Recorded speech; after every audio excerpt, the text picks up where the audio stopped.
Alors, l'atelier que nous organisons ces 3 jours, il porte sur un échange d'expériences acquises par le projet DIAF en matière de professionnalisation des organisations professionnelles agricoles, notamment les coopératives agricoles,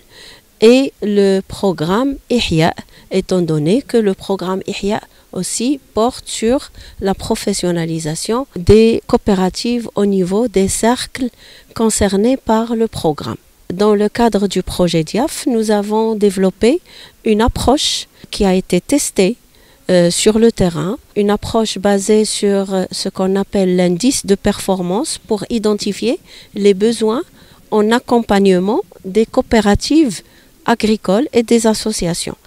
Cette approche a fait ses preuves sur le terrain et c'est pour cela que nous avons convenu de partager cette expérience avec les animateurs du programme IHYA qui sont censés aller sur le terrain et rencontrer la population concernée, rencontrer les coopératives pour pouvoir faire un diagnostic de leurs besoins exacts en matière d'accompagnement. Les bénéficiaires de cette formation sont les animateurs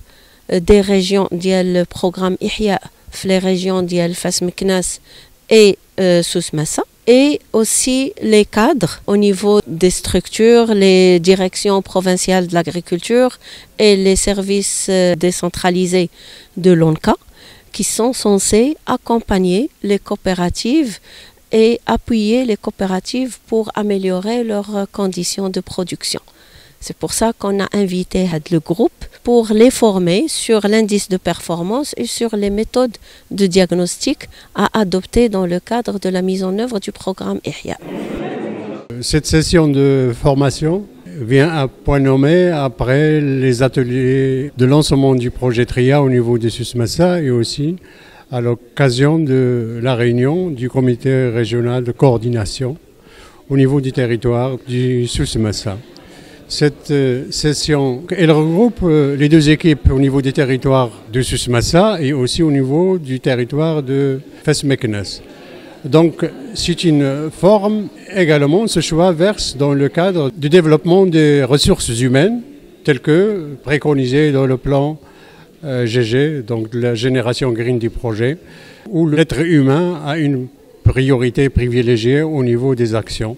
Et le projet également tient à ce qu'il y ait des échanges entre les deux régions au niveau des compétences, au niveau des expériences et également au niveau de la concordance des visions et de l'harmonisation entre ce projet qui est un projet holistique, donc au niveau des territoires locaux et également au niveau national. Le projet DIAF a déjà une expérience confirmée en matière d'appui aux organes de professionnalisation de l'agriculture et on a capitalisé son expérience, ce qui nous a permis de gagner beaucoup de temps. Donc en termes, puisque le projet vient de commencer,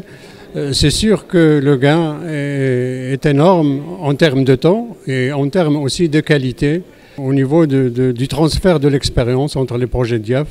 et le projet IHYA, donc au niveau de notre région du Souss Massa et au niveau de la région de Fas Meknès.